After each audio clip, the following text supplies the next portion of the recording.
Okay, last class में speed और velocity हमने कर लिया था। ऐसा यूनिट बता दी थी स्पीड और वेलोसिटी। अब इधर देखो, एक चीज होती है यूनिफॉर्म मोशन, नॉन यूनिफॉर्म। आपस में बात क्या कर रहे हो आपस में बात? Uniform motion.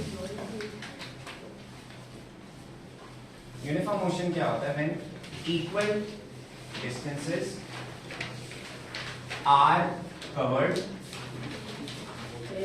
in equal intervals of time, easy equal intervals of time। तो यार हम लोग क्या कर रहे हैं? इक्वल डिस्टेंस कवर कर रहे हैं equal intervals of time. Intervals मतलब मूवी वही चल रही है यहाँ पर, इंटरवल का मतलब क्या हो? मान लो मैंने स्टार्ट करी अपनी जर्नी ऐसे, अंदाज़ों भागता हूँ। इधर देखो, 0 सेकेंड में मैंने 0 मीटर कवर करे, 1 सेकेंड में 2 मीटर कवर कर लिए, 2 सेकेंड में 4 मीटर, 3 सेकेंड में 6 मीटर, 4 सेकेंड में 8 मीटर, राइट? ठीक है। मैं अगर इस पैटर्न को नोटिस करूं तो देखो 0 से 1 सेकेंड में कितनी मीटर चला? 2। 1 से 2 सेकेंड में कितनी मीटर चला? 2 मीटर से आगे 4 मीटर गया, 2 मीटर चला। पोजीशन बता रहा था ना। 2 से 3 सेकंड में कितना चला? 2 मीटर। 6 से 8 सेकंड में 2 मीटर। तो हर सेकंड में, हर 1 सेकंड के टाइम डिफरेंस में, time difference, intervals of time का मतलब यही होता है, टाइम डिफरेंस। हर 1 सेकंड के टाइम के डिफरेंस में मैं 2 मीटर्स कवर कर रहा हूं। क्या मीटर कवर कर रहा हूं? 2 मीटर। ये मोशन यूनिफॉर्म मोशन कहलाता है कि हर इक्वल इंटरवल ऑफ टाइम में, हर 1 सेकेंड में फॉर एग्जांपल, या हर 2 सेकेंड में, हर 1 घंटे में, हर 1 मिनट में, whatever the interval of time है, वो कुछ भी हो सकता है। हर एक इक्वल इंटरवल ऑफ टाइम में मेरी जो डिस्टेंस होगी, जो कवर होगी, क्या रहेगी? इक्वल। क्या रहेगी? इक्वल। फॉर एग्जांपल इधर देखो, इसके अंदर ध्यान से सुनो। 1 सेकेंड में 2 मीटर कवर करे, ठीक है? 1 सेकेंड में 2 मीटर कवर करें, राइट? 1 सेकेंड में 2 मीटर कवर करें, डिस्टेंस मेरी 2 मीटर हो गई, टाइम मेरा कितना है? 1 सेकेंड, ठीक है? स्पीड का फॉर्मूला क्या होता है? तो मेरी 1 सेकेंड में कितनी स्पीड होगी? 2 मीटर पर सेकेंड। 2 सेकेंड में कितनी होगी? 4 डिवाइडेड बाय 2 1 सेकेंड में 2 मीटर करें, डिस्टेंस अपॉन टाइम 2 मीटर पर second. Distance upon time 4 upon 2 2 meter per second. Distance upon time 6 upon 3 2 meter per second 2 meter per second. 8 upon 4 2 meter per second.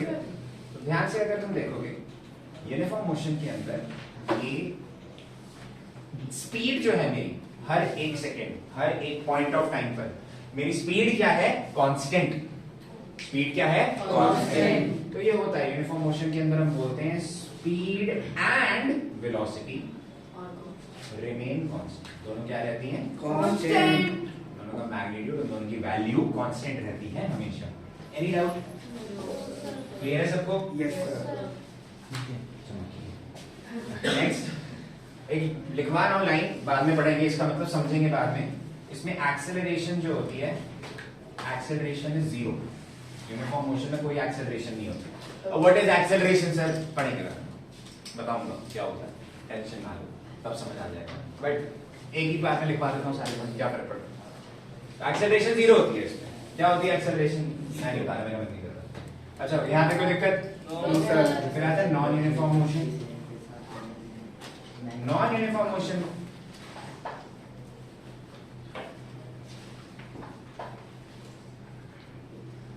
Non uniform motion के अंदर तुम्हारी unequal distances cover होती हैं।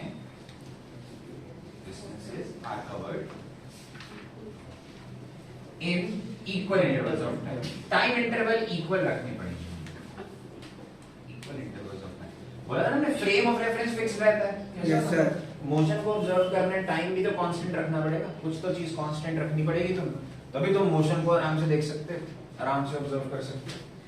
Equal intervals of time के अंदर तुम्हारी unequal distances cover हो रही हैं। फॉर एग्जांपल सिंपल यार, मान लो 0 सेकंड में 0 मीटर कवर करे, 1 सेकंड में 3 मीटर कवर कर लिए, फिर 2 सेकंड में 4 मीटर कवर करे, फिर 3 सेकंड्स में तुमने 8 मीटर कवर कर लिए, फिर 4 सेकंड्स में तुमने 12 मीटर कवर कर लिए, 10 कर लिए, और 5 सेकंड में तुमने 20 मीटर कवर कर लिए, राइट। अब अगर तुम ध्यान से देखोगे कोई पैटर्न दिख रहा है? नहीं सर, 1 सेकंड में 3 मीटर कवर कर रहा है, फिर उसके 1 सेकंड बाद बस 1 मीटर और भागा, फिर 1 सेकंड के बाद 4 मीटर भाग लिया, फिर सर 1 सेकंड बाद 2 मीटर भाग रहा है, फिर सर पता नहीं गोली के रफ्तार से 1 सेकंड में 10 मीटर भाग गया। Which is not possible for a human, but whatever. Usain bolt की रफ्तार से। उसेन बोल्ट की तेज भागता है, 10 मीटर पर सेकंड बहुत होता है। सर ऊपर वाला एकदम बहुत तेज भाग रहा है। 180 5 3 40 किलोमीटर पर आवर ऑलमोस्ट। गाड़ी भगती है ऐसी।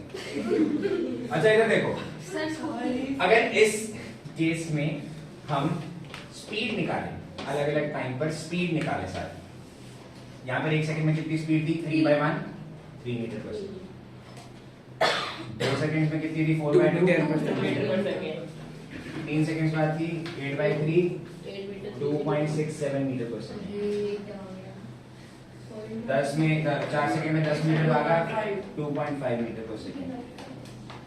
5 सेकंड में 4 मीटर पर second. Do you notice any constant speed in this? No, sir.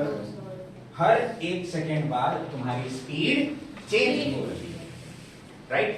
तो जैसे यूनिफॉर्म मोशन के अंदर स्पीड और वेलोसिटी कांस्टेंट रहती थी, इसके अंदर ऐसा कुछ नहीं होता। स्पीड एंड वेलोसिटी कांस्टेंट इसमें नहीं रहती। आगे सबको समझ? आपका एनी डाउट? क्लियर है सबको? ओके, इसके अंदर लिख सकते हैं speed and velocity are not constant. हाँ, आर वेरिएबल लिख सकते हैं। वेरिएबल पढ़े तुमने? पढ़े होंगे। वेरिएबल की कोई भी वैल्यू हो सकती है ना? वेरिएबल का मतलब ये भी होता है वो डिफरेंट है, कांस्टेंट नहीं। कांस्टेंट होता है वैल्यू क्या है? फिक्स्ड। वेरिएबल क्या होता है? वैल्यू फिक्स्ड नहीं है। तो वैसे ही स्पीड और वेलोसिटी की नॉन यूनिफॉर्म मोशन में वैल्यू फिक्स्ड नहीं रहती। ओके तो ओके यस सर। और एक और चीज तुम्हें अभी समझ नहीं आएगी, बट क्या acceleration is not zero. Not zero नहीं लिखेंगे,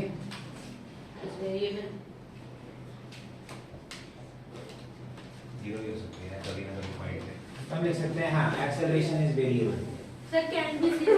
हाँ, can be zero, can be greater than zero, whatever. ठीक है सर हाँ, सर ये स्पीड और वेलोसिटी इसमें सेम क्यों नहीं हो सकता? क्योंकि वो इक्वल डिस्टेंसेस कवर नहीं कर रहा, उसकी डिस्टेंस हर बार बदल रही है, इसलिए। अब सर स्ट्रेट लाइन में चल रहा है तो फिगर आएंगे। स्ट्रेट लाइन के अंदर तो डायरेक्शन सेम रहेगी, ओके, डिस्टेंस और डिस्प्लेसमेंट सेम रहेगी, बट डिस्टेंस और डिस्प्लेसमेंट जो है क्या वो हर सेकंड सेम रहेंगे? जरूरी थोड़ी। सर रेस दे दी एग्जैक्टली वही बक गया, ठुक गई तुमने। ओके इधर देखो, एक चीज होती है तुम्हारी स्पीडोमीटर। क्या होती है? स्पीडोमीटर। स्पीडोमीटर के बतावे नाम से पता लग रहा है स्पीड के हो गई। बताती है सर। तुम्हारी स्पीड कितनी है, तुम कितनी रफ्तार से अपनी स्कूटी भगा रहे हो। फर्क है, टूटा रहता है ऑलमोस्ट। मेरा ही तो टूटा हुआ था भाई, मेरे 2 साल से मैं स्पीडोमीटर के बिना चला रहा था। अब मैं ट्यूशन आता था, 1-1.5 साल पहले लॉकडाउन के अंदर गंदी आदत लग गई मेरे को, आलसपन की, अभी तक नहीं गई। ठीक है, अब मैं उसको एम्ब्रेस कर रहा हूँ धीरे धीरे, I am a pathetic person, but it's okay. आलस ऐसी लगी आदत, ट्यूशन के लिए निकलता हूँ 5 मिनट पहले और फिर स्कूटी भगा कर लेकर जा रहा हूँ। अब मैं शिफ्ट हुआ, लक्ष्मी नगर में रहना शुरू हुआ, लक्ष्मी नगर में मैं रह रहा हूँ, वहां से स्कूटी भगा कर लेकर आ रहा हूँ, वही टाइम की डिफरेंस। ठीक है, लेटली मैंने ये फिक्स करी अपनी आदत में, हर क्लास में 5 मिनट पहले आने की कोशिश करता हूँ, जो स्टार्टिंग क्लास होती है, पहली क्लास होती है उसमें। ठीक है, स्पीडोमीटर खराब था मेरा। ठीक है, मैंने कहा ठीक है कोई नहीं। पापा ने बोला सर्विस करा रहे हैं, सर्विस करा लेते हैं स्कूटी की। मैंने कहा ठीक है, मैंने पापा को बोला जितना भी काम है ना सब करवा लो, स्पीडोमीटर भी करा लो, पेट्रोल की भी टंकी का वो हमेशा खाली रहता था, वो एम्प्टी रहता था ऐसा, चाहे भरवा भी इमरजेंसी में पता भी नहीं चलता था कहां होते हैं। वो तो फिर वो लाइट देखकर वो या हिला के चला जाएगा। डिक्की खोल के वो देख ही लेते थे, अंदाजा हो जाता है। स्कूटी चलाने में भी पता लग जाता है, रेस अगर भारी होनी शुरू हो गई मतलब भाई पेट्रोल हल्का है। बट गर्ल्स को नहीं पता चलता कितनी है, जरूरी नहीं है, girls can be great drivers actually. Sir पापा की मेरी बहुत सारी फ्रेंड्स हैं, they have driven me around Delhi and they are great drivers। ठीक है, तो I can say that. The point is, speedometer ठीक हुआ, स्पीडोमीटर ठीक होने के बाद मैं स्कूटी चला रहा हूँ, ट्यूशन से आ रहा हूँ, ट्यूशन को जा रहा था सॉरी, और मैं ये करकड़ी मोड़ वाले उससे फ्लाईओवर से आ रहा था। भाई मैंने चला रहा हूँ स्कूटी अपने नॉर्मल, मैंने कहा ध्यान देते हैं मैं कितनी स्पीड पे चला रहा हूँ, मैंने कहा 90। और फिर मैं देख रहा था नॉर्मल ट्रैफिक में कितनी स्पीड से चला रहा हूँ, मैंने अपने आप को नोटिस करना शुरू करा। मेरे को स्पीड नहीं पता हुई, 1-1.5 साल से स्पीडोमीटर टूटा हुआ है, मैं क्या फर्क पड़ता है। सर 2 साल 2 1 जो भी हो भाई 90 नॉर्मल ट्रैफिक में, जिसके अंदर थोड़ा बहुत ट्रैफिक है अभी, मैं ऐसे ऐसे निकाल रहा हूँ 60। सर मैंने उसके बाद कॉन्शियसली अब मैं स्कूटी अपनी 40 से 60 की रेंज में ही रखता हूँ भाई 60 से ऊपर ना जाए मेरी स्कूटी। पहला, स्कूटी खत्म हो जाएगी, scooties are not meant to be driven at that pace, and secondly मेरी जिंदगी भी खत्म हो जाएगी बीच सर में। 40 से 60 आप हाईवे पे चलाते थे जाम में। सर भाई सर बहुत तेज चलाते थे सर ने जाम अब नहीं चला रहा, अब मैं जाम के अंदर 40 की एक स्वीट स्पॉट होता है कि अगर धीरे धीरे ट्रैफिक चल रहा है तो, वरना मैं आराम से चलाता हूँ। मैं कहा सर आप बहुत तेज चलाते थे, बहुत तेज आया था। सर बहुत तेज चला रहे थे। अच्छा इधर देखो, स्पीडोमीटर से बात है। अच्छा इधर देखो, स्पीडोमीटर वो डिवाइस होता है जो हमारी स्पीड बताता है। वो कांटा देखा है ना, वो जाता है। तो स्पीडोमीटर हमें बताता है कि how fast we are moving, ठीक है, कैलकुलेट्स या फिर measures speed. The device which is used to measure speed is called speedometer. और एक होता है odometer, Sir, it calculates the total distance we have covered. Measures total distance cover. So ये measure करता है कि आपने टोटल डिस्टेंस कितनी कवर करी। वो देखा है ना, वो स्कूटी में ऐसा एक मीटर लगा होता है, अलग अलग ऐसे उसमें होते हैं 2 4 0 2 5 6 जितने भी ऐसे, सर वो तो reset ठीक है। एंड वाला जो होता है वो वेरिएबल होता है, याद रखो। इसको ऐसे पढ़ते हैं लोग, वो 20-10 किलोमीटर चल रही है स्कूटी, नहीं चली सिर्फ 2040 किलोमीटर है। ये वाला वेरिएबल होता है जो मीटर गिन रहा होता है, 10 मीटर सॉरी 100 मीटर 200 मीटर, ये 700 मीटर पर है अभी। जब ये उस पे आ जाएगा, 0 पे आ जाएगा तो ये 1 चला जाएगा। सर जब 99,900 हम लास्ट वाली जो डिजिट होती है वो नहीं देखते, लास्ट वाली डिजिट को मेजर नहीं करते। इसके लिए टोटल डिस्टेंस जो होता है ओडोमीटर, वो तुम्हारी लास्ट वाली डिजिट्स के आगे सारी डिजिट्स है ना, उससे पता लगता है। हाँ तू क्या कह रहा था? सर उसके डिस्टेंस आ गए 99,999। उसके बाद उसके बाद वो जो है वो रीसेट सर पहली बार तो इतनी चलेगी नहीं। क्यों चलेगी? मेरे पापा ने चला ली थी स्कूटी नहीं गाड़ी टूरिंग वगैरह करते रहते हैं। यहाँ तक कोई दिक्कत? No sir. आगे सब समझ पक्का? So this was uniform motion and non-uniform motion और speedometer और odometer, ठीक है? स्टार्ट भाई।